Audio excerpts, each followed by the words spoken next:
ಬೆಳಗಾವಿ ಅವರು actually Rajasthan sir ಇಲ್ಲಿ ಕಲ್ತಿರಿ ಇಲ್ಲಿ ಕಲ್ತು ನಿನ್ನೆ ಏನು ಒಂದು ವಿಮಾನ ದುರಂತ ಆಯಿತು ಅಹಮದಾಬಾದಲ್ಲಿ 242 ಜನ ಮೃತಪಟ್ಟಿದ್ದಾರೆ. ಅದರಲ್ಲಿ ಭಾರತೀಯರು ಮತ್ತು ಲಂಡನ್ದವರು ಎಲ್ಲರಿದ್ದಾರೆ. ಅದರಲ್ಲಿ ಆ ದುರಂತದಲ್ಲಿ ಮಡಿದವರಲ್ಲಿ ಪ್ರತೀಕ್ ಜೋಶಿ ಅವರು ಇಲ್ಲಿಯೇ ಕಲ್ತವ್ರು.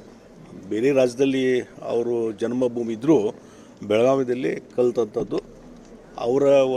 ಅವರು ಸಹಿತ ಆ ದುರಂತದಲ್ಲಿ ಮಡಿದಿದ್ದು ನಮ್ಮೆಲ್ಲರಿಗೆ ಭಾಳಷ್ಟು ದುಃಖ ಆಗಿದೆ. ಮತ್ತು ಅವ್ರ ಫ್ರೆಂಡ್ ಸರ್ಕಲ್ಲು ಈ ಭಾಗದಲ್ಲಿದ್ದಂಥ ಅವ್ರು ಕೂಡ ಕಲ್ತಂಥವ್ರು ಇವತ್ತೆಲ್ಲ ದುಃಖ ಸೂಚಕ ಸಭೆಯನ್ನು ಅವ್ರು ಮಾಡಿದ್ದಾರೆ, ಕಂಡೋಲೆನ್ಸ್ ಮಾಡಿದ್ದಾರೆ. ಹೀಗಾಗಿ ಇವತ್ತು ಅವರ ಆತ್ಮಕ್ಕೆ ನಾನು ಶಾಂತಿಯನ್ನು ಕೋರ್ತೀನಿ.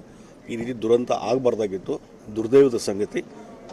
ಹೀಗಾಗಿ ಇವತ್ತು ಮುಂದೆ ಈ ರೀತಿ ದುರಂತಗಳು ಸಂಭವಿಸಿದ ರೀತಿಯಲ್ಲಿ ಏನೋ ಮುಂಜಾಗ್ರತೆ ಕ್ರಮ ಕೈಗೊಳ್ಳಬೇಕು, ಮತ್ತೊಂದಾಗಬೇಕು, ಇದೆಲ್ಲವನ್ನೂ ಮಾಡುವಂಥದ್ದು ಮುಂದೆ ಆಗಬೇಕು ಅನ್ನುವಂಥದ್ದು ಈ ಸಂದರ್ಭದಲ್ಲಿ ನಾನು ಹೇಳ್ತೀನಿ. ಪ್ರತೀಕ್ ಜೋಶಿ ಅವರ ಧರ್ಮಪತ್ನಿ ಮತ್ತು 3 ಮಕ್ಕಳು ಅಂದರೆ ಟೋಟಲ್ ಕುಟುಂಬನೇ ಹೋಗಿರುವಂಥ. ಏನಾಗಿದೆ, ಈ ರೀತಿ ದುರಂತ ನಡೆದಾಗ ಈ ಕುಟುಂಬ ಸಹಿತನೇ ಎಲ್ಲ ಪ್ರಯಾಣ ಮಾಡ್ತಿರ್ತಾರೆ. ಪ್ರತೀಕ್ ಜೋಶಿ ಮತ್ತು ಅವ್ರ ಕುಟುಂಬದ ಎಲ್ಲ ಸದಸ್ಯರು ಸಹಿತ ಆ ವಿಮಾನದಲ್ಲಿ ಅವರು ಪ್ರಯಾಣ ಮಾಡ್ತಾ ಇದ್ದದ್ರಿಂದ ಇವತ್ತು ಎಲ್ಲರೂ ಮೃತಪಟ್ಟಿದ್ದು ಭಾಳ ದುಃಖಕರ ಸಂಗತಿ. ಆ ಕುಟುಂಬಕ್ಕೆ ಭಾಳ ದೊಡ್ಡ ಆಘಾತ ಆಗಿದೆ. ಆ ದುಃಖದಲ್ಲಿ ಇವತ್ತು ಆ ದುಃಖವನ್ನು ಭರಿಸುವಂಥ ಶಕ್ತಿ ಇನ್ನು ಉಳಿದ ಯಾರು ಸದಸ್ಯರಿದ್ದಾರೆ ಅವರಿಗೆ ಧೈರ್ಯ ಸಿಗಲಿ ಅಂತ ಹೇಳಿ ದೇವರಲ್ಲಿ ನಾನು ಪ್ರಾರ್ಥನೆ ಮಾಡ್ತೀನಿ. ಅವರ ಒಂದು ಆತ್ಮಕ್ಕೆ ಶಾಂತಿಯನ್ನು ನಾನು ಕೋರ್ತಾ ಇದ್ದೀನಿ. Thank you sir.